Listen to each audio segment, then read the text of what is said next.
In today's lesson, we see that God's wrath does not endure forever. Only His loving kindness does, as Psalm 136 tells us. Zechariah paints a picture of the radical change for the better that had begun in Jerusalem, while the nations that chastised Judah would soon be punished. He looks forward to the future in hope. Against the negative and pessimistic tone of his message in Zechariah 7, here the message is balanced with a positive and optimistic series of oracles. The rebuke of chapter 7 changes into a promise of a glorious future for Judah in chapter 8. Indeed, in chapter 7, Judah was admonished to repent and live righteously after the punishment of her time in captivity, while in chapter 8 she is to repent and live righteously because of the promise of her future restoration. A restoration that apparently has already started.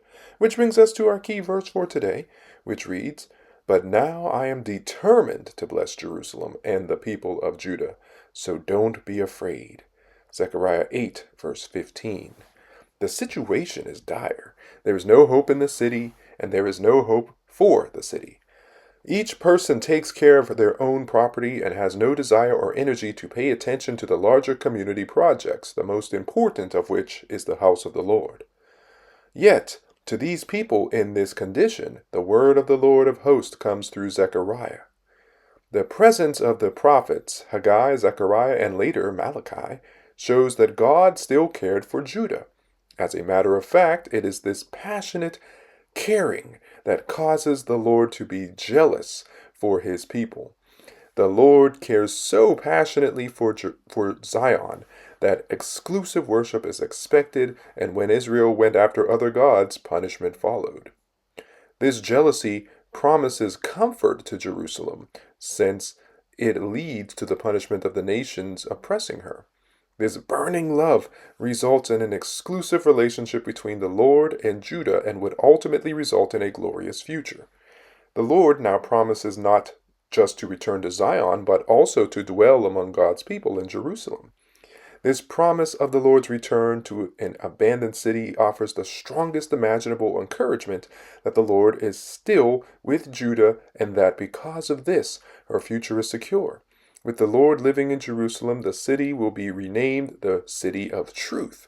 Thus, with the change of the name comes the transformation of character. Jerusalem will no longer be only the city of peace, it will also be the truthful city, or a city of faithfulness, since truth can also be translated faithfulness.